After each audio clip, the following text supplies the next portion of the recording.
A special good evening to you, our viewers here in Guyana and around the world. I am Nirmal Ramsilak with the Tuesday, June 27, 2023 edition of the Globespan 24/7 News. These are the headlines of the top stories we are following today. Special Forces Squadron successfully searched and rescued 3 who went missing in Region 7. 42-year-old killed by speeding driver at Lagrange Public Road. Trio caught red-handed stealing from BK quarries. Government to construct another set of core homes for low-income families. Medical data protection bill to be tabled in Parliament soon. And in the region, Chief Secretary Farley Augustine calls for change in legislation to ensure Tobago gets increased in allocation from the country's annual budget. And internationally, Prince William's launches new initiative that aims to eradicate homelessness. On Saturday, June 24, 2023 at 13:30 hours, a patrol from the 31 Special Forces Squadron was deployed on a search and rescue mission to Chinoing, Region 7, Kuyuni, Mazaruni, following a missing persons report lodged by residents of the village. The residents reported that the family of 3, 68-year-old Jareen George, 19-year-old Senariza George and her 2-year-old son Vel George were last seen on Wednesday, June 2023, at 5 o'clock hours when they departed Philippi for Chinoing on foot, a journey that usually takes less than a day. Having not arrived at Chinoing on Wednesday afternoon, the residents sent out a search party but failed to locate them. The GDF patrol was inserted at Chi Chi by the GDF Skyvan, and following 3 hours of searching, the 3 missing villagers were found. They were assessed by the GDF medics, found to be in good health, and were escorted back to Chinoing. In the attached photograph, Jareen George, Senariza George, and her 2-year-old son Vel Georg and GDF medical personnel. Police are investigating a fatal accident which occurred on Monday, June 26, at about 5:50 hours on Lagrange Public Road, West Bank Demerara, involving hire car HD 3435 owned and driven by 35-year-old Timothy Waldron of South Ruimveld, Georgetown and pedestrian 52-year-old Vidya Tai of Lot 46 Samaru Scheme, Lagrange, West Bank Demerara.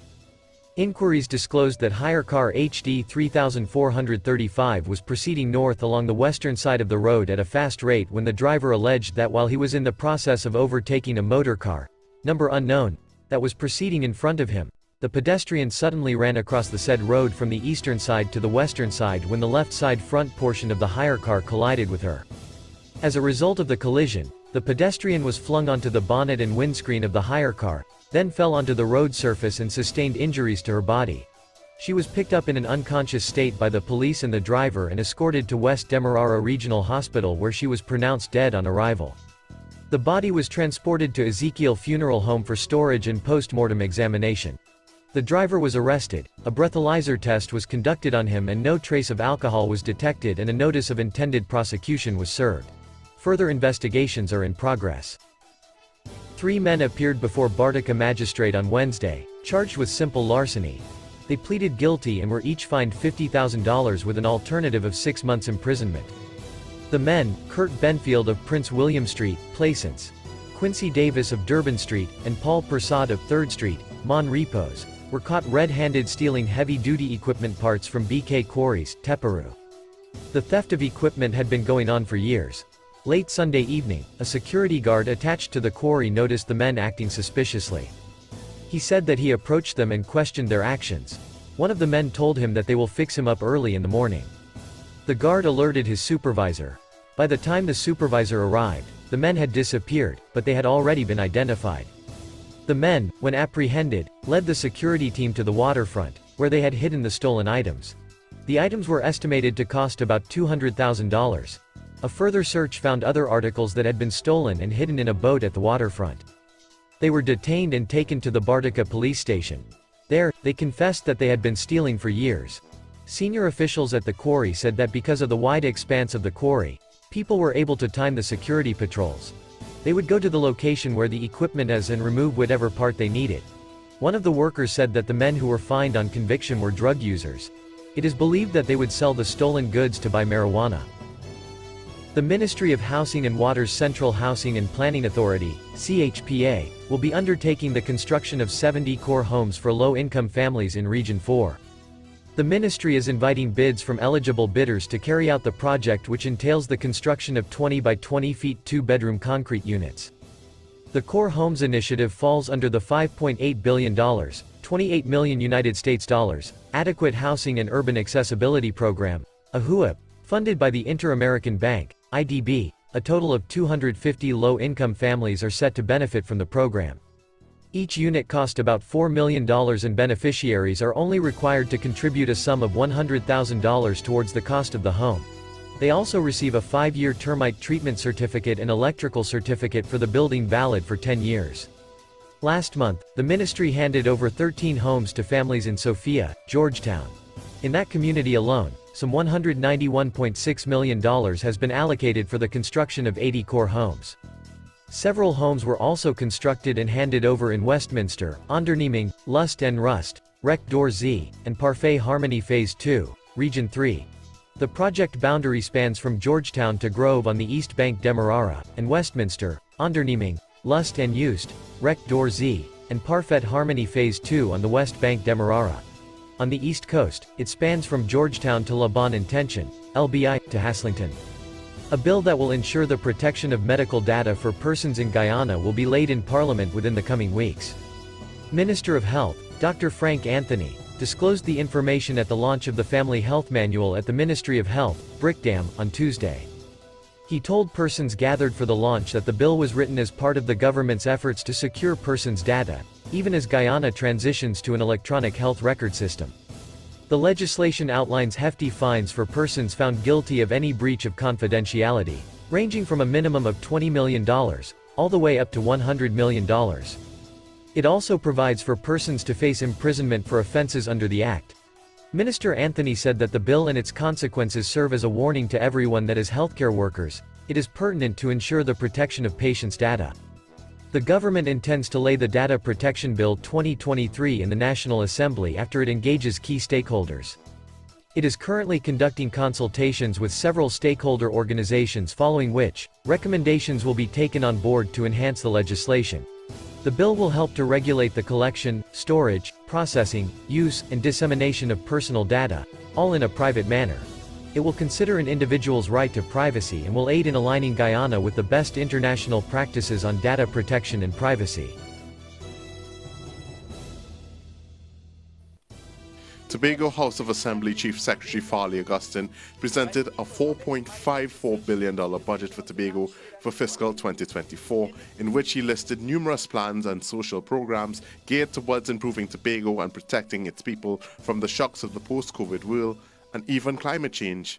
But during his presentation, he called for an adjustment in the Constitution, as he notes the THA has been regularly shortchanged by the central government. Section 113 of the Constitution must be amended to provide the constitutional guarantee of a minimum of 7% of the national budget, or an appropriate rubric or formula for calculating Tobago's budgetary allocation.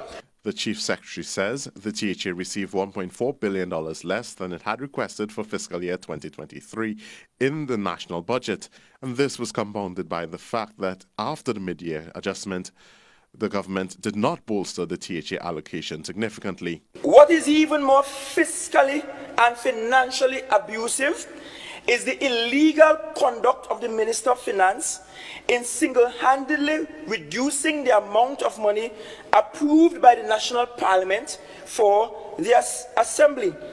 The Chief Secretary says these constitutional changes are required as the current arrangement with the central government is little more than a constitutional colonization.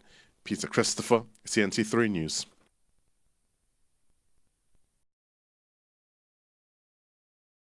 Prince William has launched an ambitious project to end homelessness in the UK. William is in Northern Ireland today to promote his initiative. Now, he says his mission was inspired by his mother, that would be Princess Diana. Across Britain, more than 300,000 people, half of them children, have no permanent housing. Charlie Daggett is outside Buckingham Palace. Charlie, good morning to you. Good morning to you, Gail. When you're heir to the throne and all that comes with it, homelessness doesn't really rank high on things to worry about, but it is a cause close to the prince's heart, with one bold ambition: ending homelessness for good. It's the first major project Prince William has launched since moving one up in the family, something he calls his lifelong mission. After so many years in the making, today is the day we launch Homewards, a transformative 5-year program that will demonstrate that it is possible to end homelessness. A program that draws inspiration from a similar project in Finland, providing permanent housing to those who need it before dealing with other issues such as substance abuse and joblessness. In fact, he's long campaigned about the plight of the homeless for years. I first visited a homeless shelter when I was 11 with my mother. The visits we made together left a deep and lasting impression. Princess Diana thought it was important to show the young princes what life might be like in a different life. When he was a little older, William slept out on the street to help raise awareness to the cause. The London borough of Lambeth is one of 6 locations chosen for his new Homewards project. Chief Executive of Lambeth Council, Bayudu Sunmu, knows firsthand the challenges and the solutions. Recently had a mother turn up with 2 children, and they were homeless. She didn't have sufficient funds to put those children in some kind of after-school club or activity to allow her to work. And so she couldn't pay the rent, and that drove them into homelessness. Part of the idea of the project is to identify situations like that before families are made homeless, early intervention. What the Prince is doing here is focusing things at a really local level by providing a pot of flexible funding and coalescing organisations that are already working at a grassroots level. Sabrina Cohen-Hatton is one of the project's advocates, Britain's most senior female firefighter, celebrated author, and homeless, age 15. My father died when I was young. I grew up in poverty, and my mum suffered really badly with her mental health.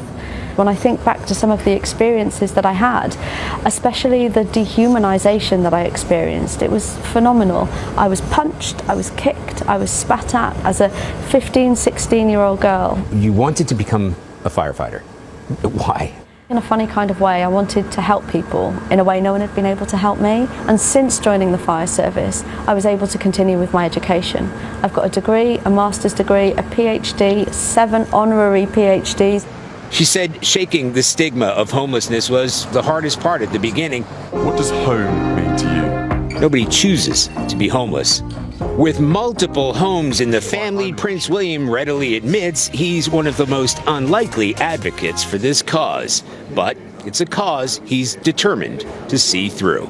Through Homewards, we will demonstrate that together we can finally end homelessness. Thank you.